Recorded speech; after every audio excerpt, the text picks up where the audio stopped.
शिव पुराण विदेश्वर संहिता का 5वां अध्याय। विदेश्वर संहिता शिव पुराण 5वां अध्याय। बिंदुक का पिशाच योनि से उद्धार। सूत जी बोले, शौनक, एक दिन चंचुला आनंद में मग्न उमा देवी के पास गई और दोनों हाथ जोड़कर उनकी स्तुति करने लगी। चंचुला बोली, हे गिरिराज नंदिनी, स्कंद माता उमा, आप सभी मनुष्यों एवं देवताओं द्वारा पूज्य तथा समस्त सुखों को देने वाली हैं। आप शंभुप्रिया हैं, आप ही सगुणा और निर्गुणा हैं। हे सच्चिदानंद स्वरूपिणी, आप ही प्रकृति की पोषक हैं। हे माता, आप ही संसार की सृष्टि, पालन और संहार करने वाली हैं। आप ही ब्रह्मा, विष्णु और महेश को उत्तम प्रतिष्ठा देने वाली परम शक्ति हैं।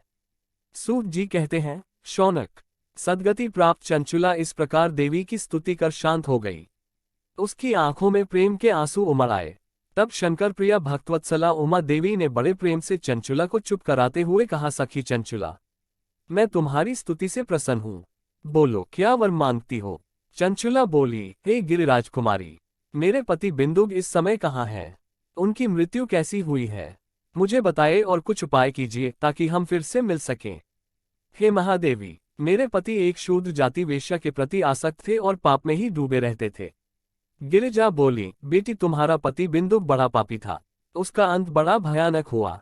वेश्या का उपभोग करने के कारण वह मूर्ख नरक में अनेक वर्षों तक अनेक प्रकार के दुख भोग कर अब शेष पाप को भोगने के लिए विंध्य पर्वत पर पिशाच की योनि में रह रहा है। वह दुष्ट वहीं वायु पीकर रहता है और सब प्रकार के कष्ट सहता है। सूत जी कहते हैं, शौनक, गौरी देवी की यह बात सुनकर चंचुला अत्यंत दुखी हो गई।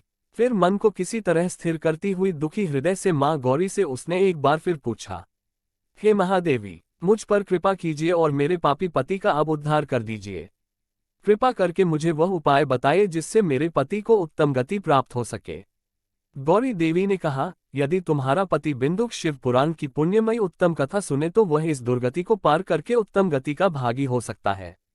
अमृत के समान मधुर गौरी देवी का ये वचन सुनकर चंचुला ने दोनों हाथ जोड़कर मस्तक झुकाकर उन्हें बारंबार प्रणाम किया तथा प्रार्थना की कि मेरे पति को शिव पुराण सुनाने की व्यवस्था कीजिए। ब्राह्मण पत्नी चंचुला के बार बार प्रार्थना करने पर शिवप्रिया गौरी देवी ने भगवान शिव की महिमा का गान करने वाले गंधर्वराज तुम्बुरो को बुलाकर कहा, तुम्बुरो, तुम्हारी भगवान शिव में प्रीति है। तुम मेरे मन की सभी बातें जानकर मेरे कार्यों को सिद्ध करते हो। तुम मेरी इस सखी के साथ विंध्य पर जाओ। वहां एक महाघोर और भयंकर पिशाच रहता है। पूर्व जन्म में वह पिशाच बिंदुक नामक ब्राह्मण मेरी इस सखी चंचुला का पति था। वह वेश्यागामी हो गया। उसने स्नान संध्या आदि नित्यकर्म छोड़कर अपवित्र रहने लगा। क्रोध के कारण उसकी बुद्धि भ्रष्ट हो गई। दुर्जनों से उसकी मित्रता तथा सज्जनों से द्वेष बढ़ गया था। वह अस्त्र शस्त्र से हिंसा करता, लोगों को सताता और उनके घरों में आग लगा देता था। चांडालों से दोस्ती करता वह रोज वेश्या के पास जाता था। पत्नी को त्याग कर दुष्ट लोगों से दोस्ती कर उन्हीं के संपर्क में रहता था। वह मृत्यु तक दुराचार में फंसा रहा। मृत्यु के बाद उसे पापियों के भोग स्थान यमपुर ले जाया गया। वहां घोर नरकों को सहकर इस समय वह विंध्य पर्वत पर पिशाच बनकर रह रहा है और पापों का फल भोग रहा है। तुम उसके सामने परम पुण्यमयी पापों का नाश करने वाली शिव पुराण की दिव्य कथा का प्रवचन करो। इस कथा को सुनने से उसका हृदय सभी पापों से मुक्त होकर शुद्ध हो जाएगा और वह प्रेत योनि से मुक्त हो जाएगा। दुर्गति मुक्त होने पर उस बिंदुक नामक पिशाच को विमान पर बिठाकर तुम भगवान शिव के पास ले आना।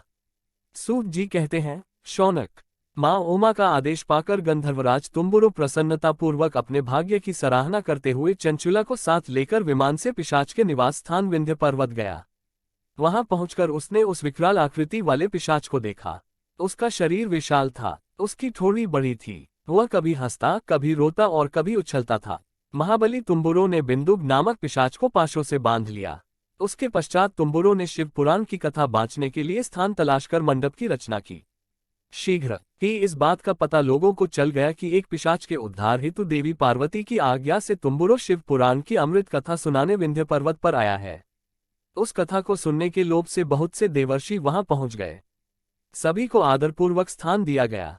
पिशाच बिंदुक को पाशों में बांधकर आसन पर बिठाया गया और तब तुम्बुरो ने परम उत्तम शिव पुराण की अमृत कथा का गान शुरू किया। उसने पहली विदेश्वर संहिता से लेकर 7वीं वायु संहिता तक शिव पुराण की कथा का स्पष्ट वर्णन किया।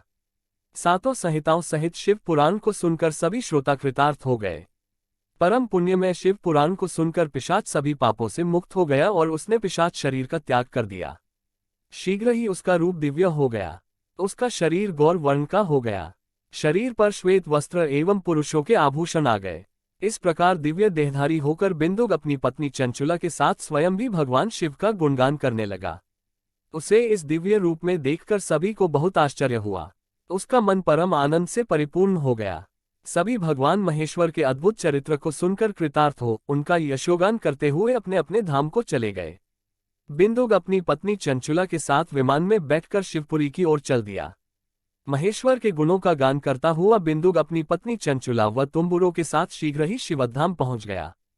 भगवान शिव व देवी पार्वती ने उसे अपना पार्षद बना लिया। दोनों पति पत्नी सुखपूर्वक भगवान महेश्वर एवं देवी गौरी के श्रीचरणों में अविचल निवास पाकर धन्य हो गए। शिव पुराण महात्म्य। हर हर महादेव। ओम नमः शिवाय।